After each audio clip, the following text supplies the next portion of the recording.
Hello and welcome to another Like, you can relax, Evan. I'm taking over from here. I was like, hello, I'm Billy. Welcome to my surprise show. Hello, I'm Devin. I'm apparently the guest for this one. Alright, Billy, take it away. This is your show. Alright, Deathmatch Wrestling. So, before we even get started, because everyone's going to be freaking confused. So, for this January, for our anniversary celebration, because I think we've been at this for 5 to 6 years now. Yeah. I'm making everyone host their own surprise show. Well, talk to talk, I guess. Yeah. So Billy has chose Deathmatch Wrestling. Yeah. Now, for the uneducated, I'm going to take a crack at what I've learned. Okay. And you can correct me. Please don't hit me with a kendo stick. What I understand is Deathmatch Wrestling is basically the tier above hardcore wrestling. Like, a good jump up. Yes. Anything goes, and the rules for what counts as a win vary significantly depending on what region you're in. Yeah. Because I know there's the Texas death matches. Yeah. Japanese death matches. I thought there was a Mexican death match. Yeah. And, like, it varies just based on what's promoting it. Yeah. But the common rule I found is that it used to be a pinfall of 3 and then a stay down of 10. Yeah, that's usually how the original deathmatch started, like, as the Texas deathmatch. Yeah. And then it just, that eventually evolved in, like, similar to Last Man Standing. So much deathmatch really evolved into, like, any weapons, anything, is like, as long as you get the pinfall in the ring. Yeah. Okay. So it is really just a more extreme hardcore match. Yeah. Okay. Because I thought it migrated to the 10 count. If your opponent can't get up in 10 seconds. Yeah, that's how the original Texas deathmatch started. Okay. And that was like back, I want to say at least the 60s, I would say, when they first started. Yeah, I tried to go for the history of this for you.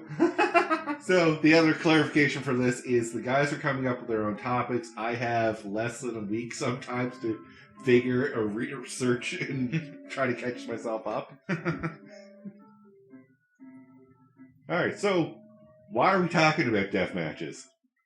Well, it's also like, it's like some people, I find, like, it divides wrestling fans. I can see the divide. Yeah. Because it is, for the extreme fans of, like, violence, it's for them. Yeah. But if you're just, like, you love classic wrestling, not for you. No, and I'm split with this. Yeah.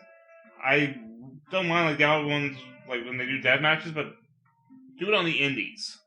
If you're doing, like, on, like, use, like, these type of weapons and all that on a major pay-per-view, like company pay-per-view. Yeah. AEW? Yep. No. No, it's... When I was looking at this, I was also brought up with backyard wrestling. Yeah. Which is very much anything goes, and it's not heavily promoted. No, and these are people who shouldn't be. Yeah, no, it's undertrained people that want to be wrestlers but couldn't. Yeah, the sign that says that warning on WWE stuff that says don't try this at home. Yeah. People just ignore it. Yeah. This is the jackass of wrestling. Is backyard wrestling. Yeah. And a lot of the matches devolve into what a death match looks like. Yeah. The difference is that when they set up a death match, they know what they're setting up and they know what they're agreeing to. And they take the precautions so it's not an actual death match. No. It looks very bad. Someone was potentially dead for 6 minutes. Yeah. Oh, I'm not saying stuff like that doesn't happen. Oh no, like Nick Gage. Yeah. As one of the well-known deathmatch guys. Yeah.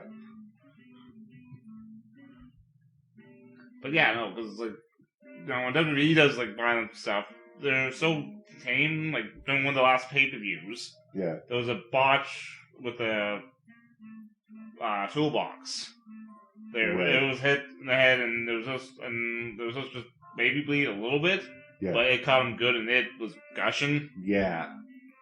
But then they just said, like, it was like, oh, that's horrible, they shouldn't have done that. Like, then they realized it was a botch because Drew McIntyre had to get, I forget how many staples. Yeah. So that was not planned, and yeah, botches happen. Yeah, no, accidents happen, especially in that line of work. Yeah. But when you're doing that type of match. Yeah. But AEW, on the other hand, they had an unsanctioned cage match where near the end of the match, somebody took a hypodermic needle and stuck it in opponent's mouth. Yeah. I'm like, yeah.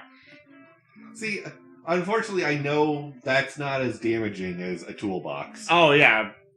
And it's more graphic, though. Yeah. That's where I was like, I bet that's why you're cringing. Yeah. Because the damage of a hypodermic needle through a jaw is it's not. Oh, yeah. Just... yeah. Puncture wounds heal quickly. Yeah. Oh, yeah. No, I didn't. But as not a medical professional, but as a guy who comes from a family of paramedics. So, yeah. But, again, if you're watching that, it's a little much. Yeah. Because, like I said, the toolboxing was a botch because it was supposed to just hit him safely, and he was I'm assuming he was just going to bleed. Yeah. Or maybe not even bleed, just looks like it concusses him or something. Yeah, but yeah. Got him good, and that's unfortunate. Yeah, no, got him. So, looking through the types of death matches that I found, I was like, barbed wire ring, landmines. Yeah. Just a lot of barbed wire came up. Yeah, and all this originated mostly in Japan. Yeah. Oh, Japan was very extreme. I was like, of course Japan. And the barbed wire flame match. Yeah. The fire match. I think I showed you that thing with Sabu and his uncle. Yeah. Just for the audience, what's that about? They lit the ring, they replaced the ropes with barbed wire and lit the barbed wire on fire. Yeah. And it escalated pretty quickly. Yeah. The mat was like melting to them. Yeah. No, I was like, I bet you that got really hot really fast. Someone didn't think about this. And watching these matches, if you don't like gore, why are you watching a death match? Like, this is not gonna... It will never end pretty. No. And it's like, there's no real winners in a death match. Both people walk away. No. The bloodiest states. Yeah. Right? Yeah.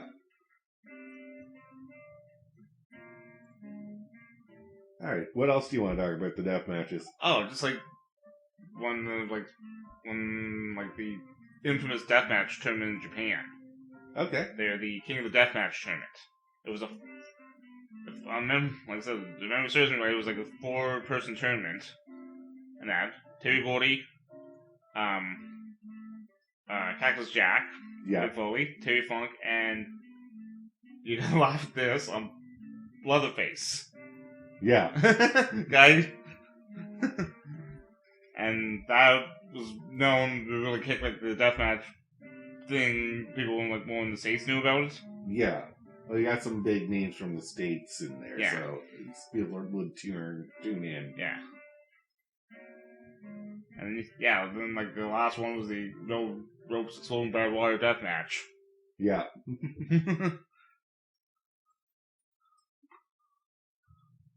Because that was I don't know because it was like IWA Japan. I want to say it was Mick that won it. That or Terry Gordy. I can never. Fair enough. I was those tournaments I always forget. You know, that's fair, honestly. You've watched so much wrestling, yeah. I'm surprised you remember the outcomes of every match that you do know. Right? So, we know Mick Foley and Terry Funk. Yeah. What are some other big names in death matches? Nick Gage. Yeah, Nick Gage. He's the more modern... The more modern death matcher, but... Guy who's... and Onita. Okay. He's the he formed FMW in Japan. Basically, he was a light heavyweight wrestler who broke his foot or something just by jumping off the ring, and we had to reinvent himself, and yeah, deathmatch wrestling. That's one hell of a way to reinvent yourself. Yeah, and he's the one who came up with the exploding barbed wire deathmatch. Yeah. All right, explain what that is. Oh, for yes. people. So Because basically, you hear that and you're like, that sounds brutal. What the hell? So basically, it's the ropes with barbed wire. Yep. And then there's barbed wire on the outside of the ring, and C4 charges over the ring, like to spread around the ring. Yep. And then there's the countdown where if you don't get out of the ring or the match is over by 0, They go off. yeah. Yep. We saw a terrible version of this. Oh yes. The one from AEW. Yep. Please tell me that's infamous now. Like, people know about this screw up. Oh yeah. I was like, the wrestling community has to be all over that. Oh yeah. Well, the best joke video I saw showed the explosion. Yeah. Cut to the Simpsons. What the hell was that? Yeah, that's a good one. So if anyone's wondering, they set this up for the barbed wire death match. Yeah. Or explosive barbed wire death match. And the finale, the thing went off in the most pitiful explosion you could ever. Yeah. There was no way anyone got hurt. No. Now, when you saw the original Japanese one, Yeah. way better. Oh, I would bet. Because even if it's just for show, just having that go off properly is very important. Oh yeah. You gotta sell that that's a deadly explosive that just went off. Yeah. And the only thing I was thinking is, like, why couldn't they just get the guy who does Kane's Pyro right? in? It would have been way better. Right?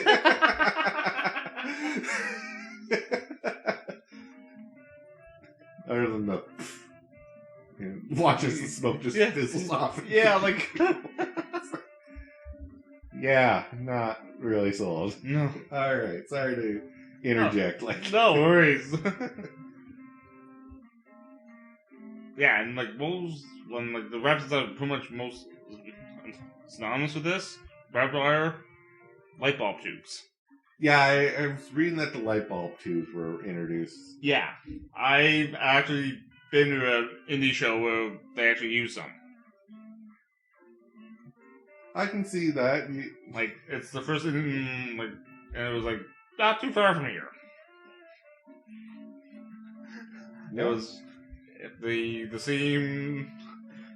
Like the guy brought out like a door with barbed wire tubes with light bulb tubes. Yeah. Attached to it, and he was gonna try to throw someone through it. He went to set up someone who was gonna do the cannonball through it. Yeah. He moved. Oh. Yeah. And I saw pictures the next day. I'm like, I love sharing the comment. Wrestling's Yeah. Wrestling's so fake, guys. I was like, no, they just train themselves a different way. Yeah. I would not want to go up against a wrestler because I would not have the endurance to keep up with a wrestler. No. Right? Yeah. That is literally what they train, is their endurance in pain thresholds. Yeah. Yeah, no, and then it was 2 years ago at a GCW show. They had to stop the match and take the guy to the hospital because it sliced his arm pretty good. Yeah, I've seen some matches called because of horrible slicing and injury. And I think there was one GCW show a couple years ago. During the main event, the one with the cops, somebody called the cops. I can see that. I'm like, wow, that's a good show. Yeah. And I'm trying to think of other matches. Like, anything that's extreme hardcore is kind of considered a death match, even if it's not officially called death match. Yes, another great example of this one. A Taipei death match. What is that? Well, you take your fist up, and then you dip those tape fists in super glue, then you dip them in broken glass. Yes. Then you continue to punch the crap out of each other. Yeah.